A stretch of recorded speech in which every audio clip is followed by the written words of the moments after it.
안녕하세요. 오늘 스카이캐슬에 대해서 이야기를 좀 하려고 합니다. 내가 대학교 1학년 때 과외했던 학생입니다. 반갑습니다.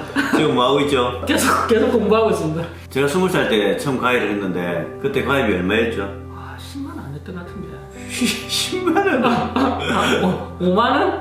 하루에 1,000원, 30일에 3만원.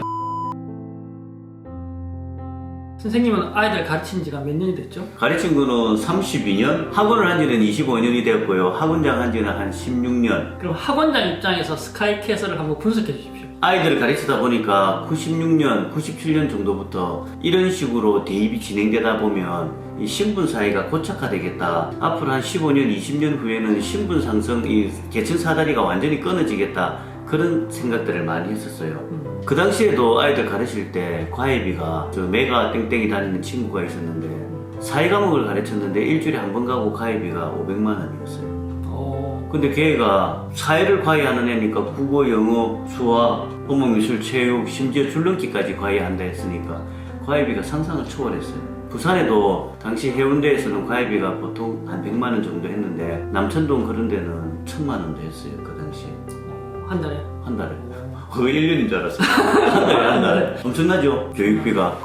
아빠는 의사나 교수, 변호사 되고 엄마는 집에서 쉬어야 되고 그 다음에 할아버지는 재력이 있어야 돼가지고 걔들끼리만 이 그룹을 만들어가지고 이렇게 공부를 시켜요. 우리 학원은 한 달에 회비가 15만원, 20만원 그랬는데 한 명당 회비 500만원씩 받는 학원들이 있었고 하루에 10시간씩 애들 공부를 가르쳤어요. 그걸 뚫을 수가 없지. 새로 공부를 해가지고는. 과외를 10과목, 11과목을 한대. 진짜 많이 하지. 근데 그 애가 과외 시간표를 짤 수가 없잖아. 그래서 그 시간표를 짜주는 코디 선생님이 그때도 있었어요. 내가 이제 학원에 이렇게 애들 가르쳐 보면은 상위권 대학을 가는 애들은 전부 엄마가 어릴 때부터 막 죽으라고 했던 애들이라. 근데 걔들이 다 상위권 대학을 가는 건 아니고 한 5% 정도는 성공을 하고 95% 정도는 실패를 하는데 그래도 그 5% 성공할 거에 자기 애가 들어갈까봐 그렇게 공부를 시켜요. 그럼 대부분 90% 아이들은 튕겨나가고 어긋나는데 5%가 성공을 해요. 그래서 서울대, 연고대 다니는 애들이 보냈던 애들이 이제 학원에 와서 다시 이야기를 하면 그래도 우리 엄마가 이렇게 극성을 떨어서 우리가 좋은 대학교를 갔다고. 진짜 그러더라고요. 진짜 그래. 근데 지금 학원 20몇 년 하잖아요. 학원 하면서 조금 충격적인 것 중에 하나가 뭐냐면 애가 죽으라고 공부를 해가지고 서울대를 갔어요. 서울대를 가가지고 합격 전화를 받았어. 서울대 공대 합격하셨습니다. 전화를 받아가 엄마 나 서울대 합격했어. 그러니까 엄마가 뭐라 했게요? 그렇습니까? 그랬어. 싸늘하게. 네가 그것밖에 안 되냐 이거지. 우리 같으면 서울대 공대 들어갔으면 소잡고 돼지 잡아가 잔치를 벌렸을 건데 그러니까 왜 서울대 의대를 못 가고 서울대 공대밖에 못 가냐고. 그래 애가 스카이캐슬 그래가지고 애가 충격을 먹어가지고 학교 안 갔어요. 우리 뭐 서울대 공대 가서 완전 소음 막 잡고 동상 다 불러가지고 축하한다 했을 건데 그게 안 되는가 봐요. 스카이 의대를 가야 되는 거예요. 내신 형태의 공부를 하려고 하면 초등학교 때부터 느껴보지만은 이 숙제라는 게 엄마가 대신해줘야 되는데 이 고등학교 올라와서도 마찬가지인 게 정보라는 게 부모가 가지고 공부를 하고 학생은 그냥 공부만 해야 되는 거라. 그러니까 부모가 여유가 있어야 되는 거야. 너무 나쁜데 나를 너무 폄하하는데 현실을 이야기하니까 너무 예 맞아요. 지금 개천에서 용나기가 너무 힘든 세상이 되었어요. 부모가 정보력을 가지고 아이를 끌어줘야 되는 그런 불공평한 시절인 것 같아요. 이것도 너무 나쁜데 지금 현실을 이야기하면 너무 나쁜데 평가도 보면 뭐 과정 중심의 평가를 한다, 뭐 수행 평가를 한다 이렇게 해도 과정과 결과를 같이 평가해도 그 수행하는 과정에서 그 솔직히 가정 환경이나 배경 이런 게 드러나요. 그러면 어떻게 하면 공부를 잘할 수 있을 것 같아요? 아니 그 사람들이 지금 하고 있는 게 결국은 신분 상승을 위해서 공부 성적을 올리기 위한 거잖아. 그러니까 뭐 모든 수단과 방법을 가리지 말고 전교 1등을 해야 된다. 그렇죠. 전교 1등을 해야 되는 거지. 그 스카이캐슬이라는 것도 보면 그들만의 이제 리그지. 그렇죠. 그들만의. 지금 내신 조금 풍자한 거지. 그래서 지금 공부를 잘하면 모든 게 다 용서가 되는 그런 세상인데 공부를 잘하는 게 애들을 위해서 잘하는 게 아니고 부모의 자기 욕심 때문에 잘하는 거거든. 학원에 애들이 딱 오면 좀 못된 원장들은 어떻게 해야 하냐면 테스트 문제를 아주 어렵게 내. 그렇게 해가지고 딱 애를 어떻게 했길래 이 모양이 되었습니까? 딱 이러면 부모들이 긴장을 해가지고 시키는 대로 다 말을 듣는 거라. 그래서 고액 수업으로 유도하고 그래서 학원이 돈을 벌고 하는데 못 됐어. 자기가 공부를 열심히 해가지고 좋은 대학을 가는 애들이 많긴 한데 옛날보다 많지는 않아요. 지금 제도에서는. 근데 요즘 대학 안 가는 사람도 많아요. 그치. 대학 안 가는 사람도 많은데. 진짜. 근데 스카이캐슬에서는 그게 용납이 안 돼. 그 자기가 하고 싶은 일을 하는 게 좋은 거잖아. 행복한 거고. 근데 스카이캐슬에서 그게 용납이 안 되고 무조건 스카이를 가야 되고 어디를 가야 되는 거라. 그게 걔를 위해서가 아니고 내 체면 때문에 그러는 거야. 참 이 민감한 문제네, 교육 문제라는 게. 근데 상류층 사람은 자식 교육을 포기하지 않지. 왜냐하면 돈이 많기 때문에. 그래서 돈으로 지금 공부를 시키는 세상이라서 이게 출발부터가 조금 불공평한 세상이 되어버렸어. 예를 들어서 어떤 가난한 환경에서 태어났거나 부족한 환경에서 태어난 건 그 사람이 어떤 복권을 잘못 긁은 거랑 마찬가지인데 거기에 대한 어떤 사회적인 배려나 보상이 필요하다. 그건 맞는 말 같아요. 오, 유식한데. 오. 부모가 원하는 게 아니고 아이들이 자기가 하고 싶은 걸 하게 해주는 그런 세상이 되어야지. 애가 대학 안 간다면 가지 말할 거야. 나는 나도. 공대생이지만 대학 관둔다면 그만둬야지. 그만둬야지. 뭐 스트레스가 너무 심해. 그만둬.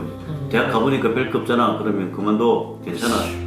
아까운데 만약에 나는 다니고 있으면 그냥 졸업해라고 할 것 같아요. 지가 또 졸업한다면 또 졸업하라 그러지. 지 의사지. 지 의사를 존중한다는 거지. 근데 스카이캐슬에서는 휴학과 자퇴는 용납이 안 돼요.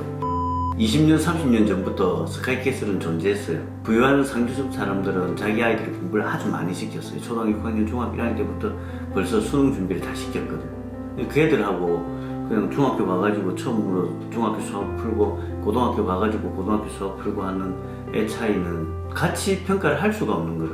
그 지금 학교에서는 너희들 많이 배워온 애들과 안 배운 애들이 섞여 있으니까 선생님이 조금 배운 애들 위주로 해가지고 진도를 나가니까 이 안 배운 애들은 벽이 너무 높아가지고 따라갈 수가 없는 거라.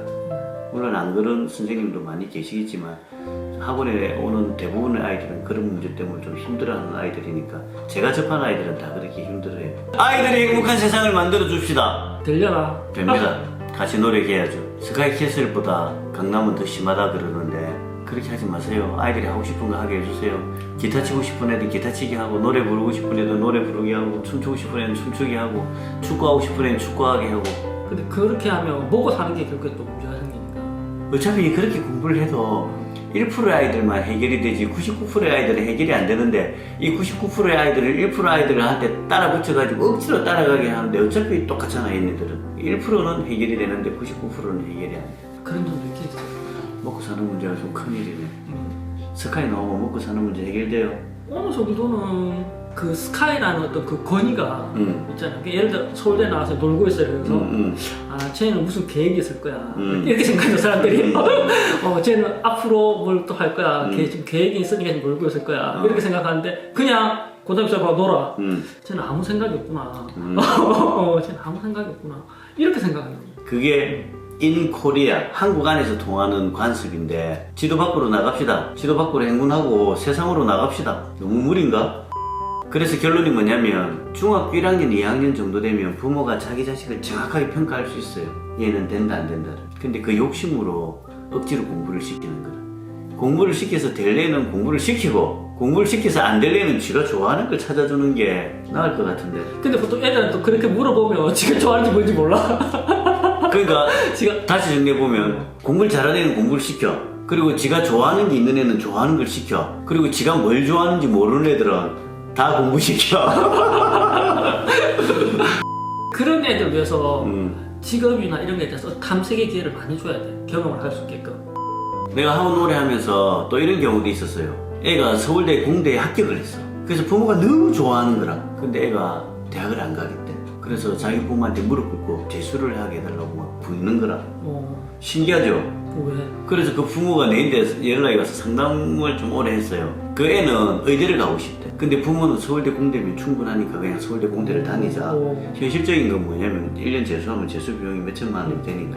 근데 애가 끝까지 한 번만 기회를 달라 해가지고 그래서 부모가 자식을 못 이기니까 힘들지만 재수를 시켰어. 그리고 그 애는 그 다음에 연세대 의대를 갔어. 그런 애는 자기가 원하는 거잖아. 그런 애는 부모가 밀어주고